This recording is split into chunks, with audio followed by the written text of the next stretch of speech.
Near mint condition, the home of collected editions. That cover's so awesome. Absolute format is the best way to own this store. Time to empty those wallets and fill those shelves.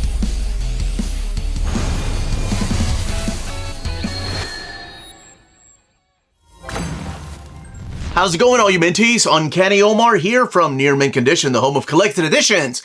And join me today as I get to talk about my top 11 books I'm most excited for, essential reads or suggested buys for the month of January of 2025. So let's go ahead and take a look at these together.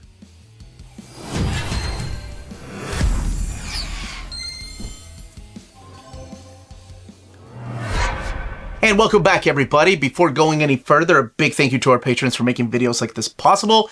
And a big thank you to all of you that are watching my videos and sharing and hitting that like button and letting others know where you can find out about collected editions, graphic novels, and breaking news, which I'll have some more coming up soonish. Okay, so every month I go through a list, sometimes 10, sometimes 11, sometimes 13. I just did my top 30, so one of the books is already on there. You already know which one it is if you watched it for 2025, and then I'll do another top 30 for the later part of 2025. And I talk about why I'm excited and why I think I want to suggest it to people. Anyway, that's my list, but I would love to know what yours is. If you want to put it in the comments down below, what you're most excited for January 2025. So without further ado, let's go ahead and get started with New Avengers Omnibus, Volume 1. Collecting Avengers 500 to 503, Avengers Finale, New Avengers 1 through 31, New Avengers Annual Number 1, New Avengers Most Wanted Files, New Avengers Guest Starring the Fantastic Four, Giant Size Spider-Woman, New Avengers Illuminati, One Shot, Civil War The Confession, and Civil War The Initiative.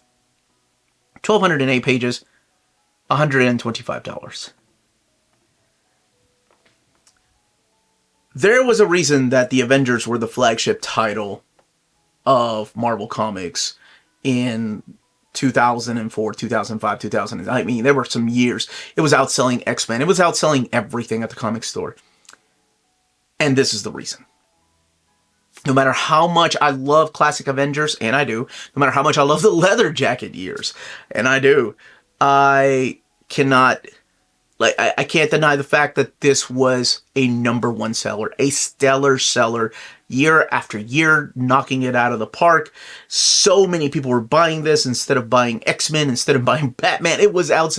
I mean, it spun out 2 other series, Mighty Avengers and Dark Avengers. It was the era of the Avengers because of Brian Michael Bendis.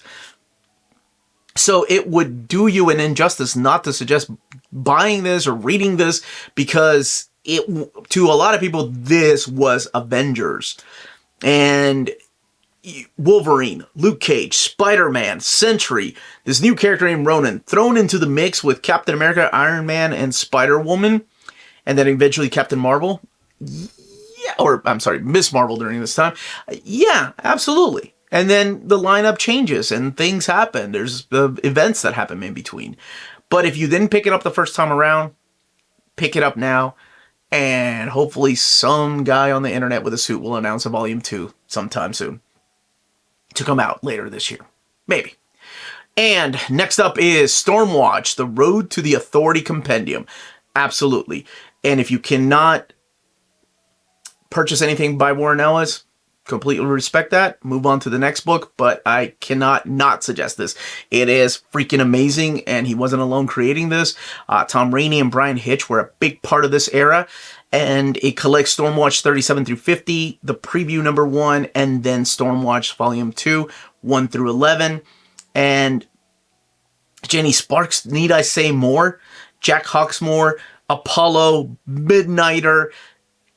This era was insane compared to where Stormwatch started. And I love Stormwatch. Like, Scott Clark, rest in peace, was a phenomenal artist. And the stories were just goofy, like Battalion and all that. But this changed it up. And some of those characters are still in here, by the way. We're still in this book before it became the Authority. But you will see how it becomes the Authority because of this book.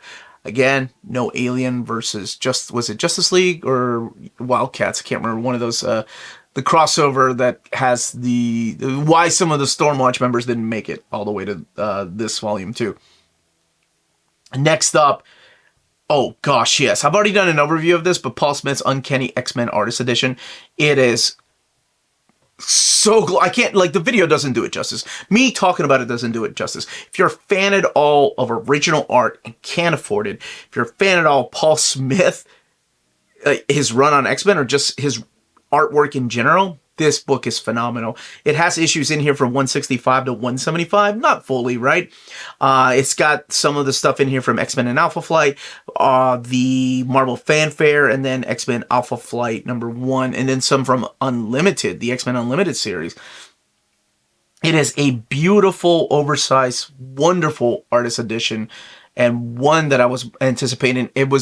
I think it was supposed to come out last year, but here we are in 2025 with it in January. And Winsor McCay's Complete Little Nemo hardcover. This is the new printing. So Taschen America has decided to reprint this book. All of this glorious artwork, all 549 little comic strips of Little Nemo in this big, beautiful format. I have the original printing, which comes in like a suitcase, its own box. It's ridiculous. This one's $100. I think that one was a little bit, I think it was 150 years ago. So I don't think this one will have the actual handle and all that, but it'll just be the big book. And it is one of the biggest books that I own. Oh my gosh. It is so beautiful though to look at the amount of detail and the color and just the, almost like the texture and artifact within each panel because of the paper stock that they used. So we're looking at stuff in here from 1905 to 1927. If you've never had a chance to look at this, if you don't even know who Little Nemo is, and you just play the video game or you watched that animated movie in the early 90s, this is where it originated from. The Legend of Kumai by Shidato Sanpei. And this is published by Drawn and Quarterly. I had no idea until I was going over the books. I'm like, what? They're doing this. I used to have the single issues, the Dagger of Kamui. It was during the Eclipse era when they were doing that, and they never finished publishing it. I mean, this manga went, at least in Japan, for 21 volumes. I'm not sure how big these editions are going to be, but I am so excited for it to be collected. This came out from mid-1960s to about 1971. There was a follow-up series. It all takes place in feudal Japan, and it is the story of Kamui, who is a ninja and who has ended up just fleeing his clan. And now the clan that he fled is pursuing him. So he goes through different towns and villages during the Edo period, and it's really cool because to me, like, those single issues that I had taught me a lot about feudal Japan, like during this era, and just some of the things I had no idea were coming, like were even there during that time. So it's really interesting to see it finally released here. I had no idea this was coming out, but now I hope they release it fully. All 21 volumes, in, no matter if it's like a dual format or whatever. But yeah, there was a spin-off series. What was it? Kamui Gaiden, and then the sequel series that came out later on. And eventually, like I mentioned, it was Eclipse that brought some over here. This and Eclipse. Those were the days, like with Area 88. All right, this is one that I found when I was also looking through the catalog, but it intrigued me. I don't know if it'll intrigue you, but this is Daisy Goes to the Moon by Matthew Klickstein and Rick Geary. And it's based on the published works of Daisy Ashford, who published the book when she was 9 years old. Or she wrote it when she was 9 years old. And it was a great success. And I've never heard of this. How have I never heard of this? So it's from the novel by Matthew Klickstein, and it is adapted and illustrated by Rick Geary. This is the story of Daisy and how she's lured on this rocket ship, and she decides to go to the moon with a man named Mr. Z. And it very, very, very much reminds me, I know most people probably think of like The Wizard of Oz, but this very, very much reminds me of the book I was just talking about, Winsor McCay's Little Nemo. Like in the way that she has a companion to take her to this world that she's never been to. But man, I mean, like, so what intrigued me was doing a little bit of research. Apparently it's got elements of Philip K. Dick and Douglas Adams.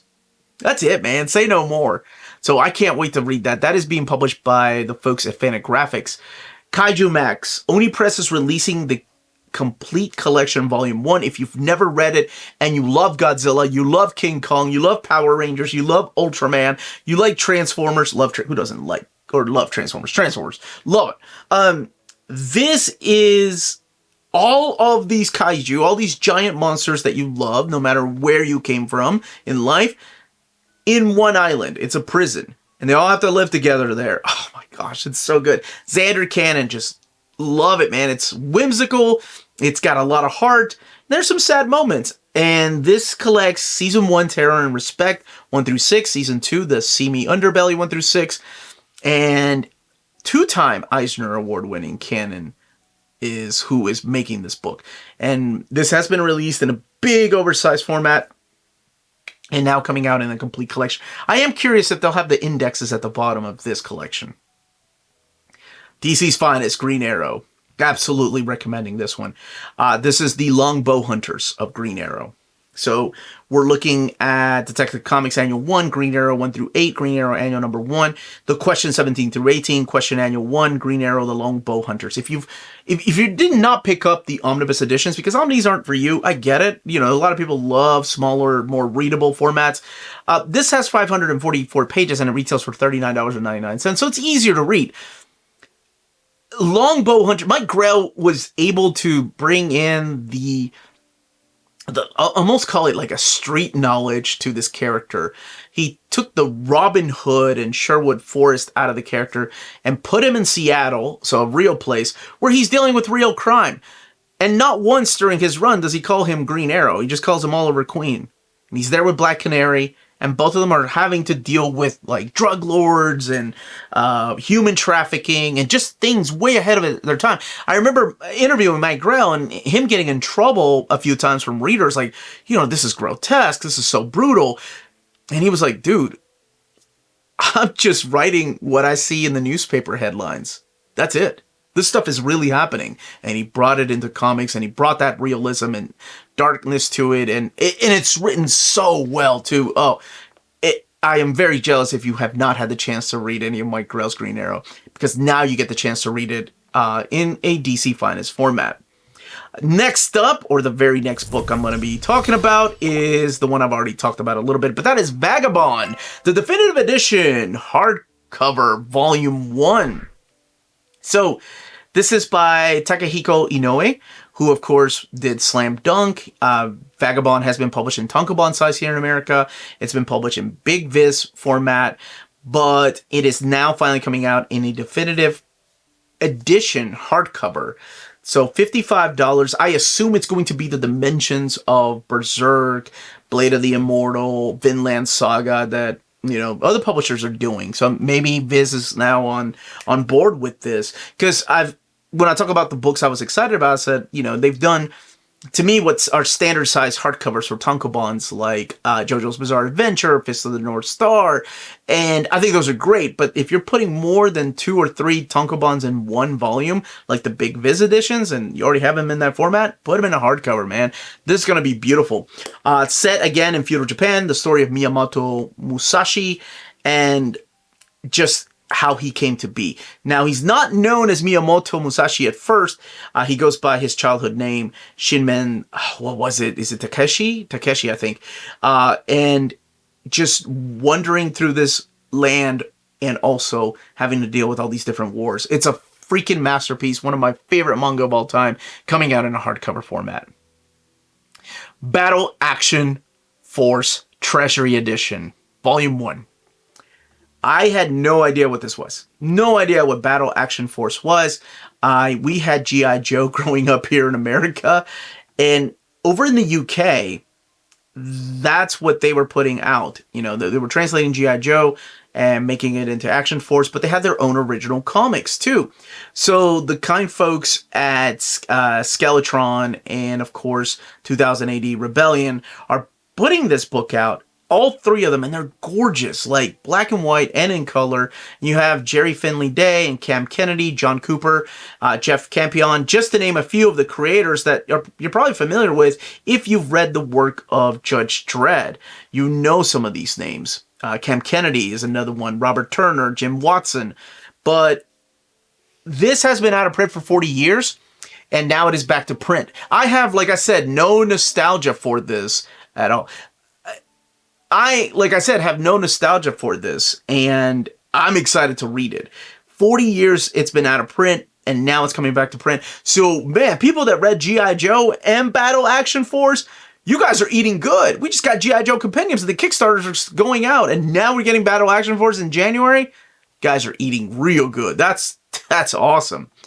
Absolute Mr. Miracle by Tom King and Mitch Gerards. Collecting all 12 issues, plus the original script pages, and all the commentary, and of course the new cover. And it's one of my favorite DC comics, and I think it does, to me at least, I think it does a good job dealing with self-harm and suicide, and just a deep look at life. And it's a powerful read. Like, it will, I know it moves my wife. Like, it brings her to tears.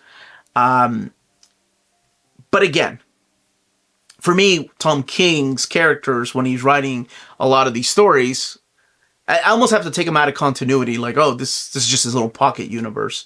Having read Fourth World and coming to read this, you might be a little confused. Like, that really has not much of, like, Fourth World in it. And it really doesn't, right? Like, it's mainly the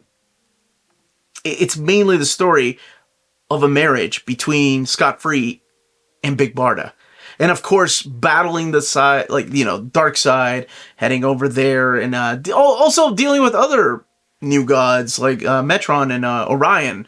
But what it really boils down to is about mental health and a relationship. So if you've never read it, maybe check out the trade paperback first, even though you might be a fan of Mitch Gerards, because it's not for everybody. But oh my gosh, I think it's one of the best things that Tom King has ever written.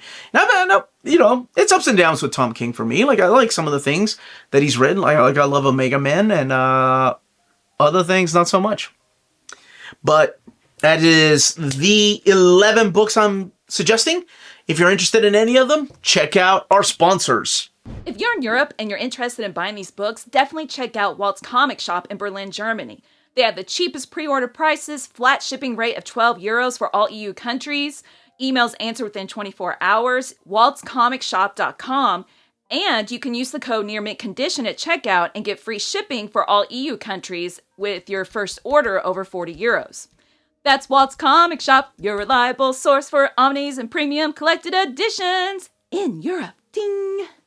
cheapgraphicnovels.com, your online home for graphic novels and collected editions up to 50% off cover price. They have excellent shipping and prompt and helpful service. Check out their bargain deals for up to 90% off cover price. And don't forget that CGN also takes pre-orders. That way you don't miss out on the hottest releases. And they are currently running a special promotion for you Minties. If you're a first-time customer, after receiving your order confirmation email, reply back to that email and let them know Near Mint Condition sent you their way. They will then apply a free shipping promotional credit to your next order in the US. Cheap Graphic Novels, your source for the hottest books with the kind of deep discount, quality shipping, and customer service that will keep you coming back for more. And that was my top 11 must-reads, essential buys, or just my suggestions for the month of January. In the comments down below, let me know what you're most excited for, what top 10, top 5, top 1 you're most excited for, and what you'll be picking up. But that's it, everybody.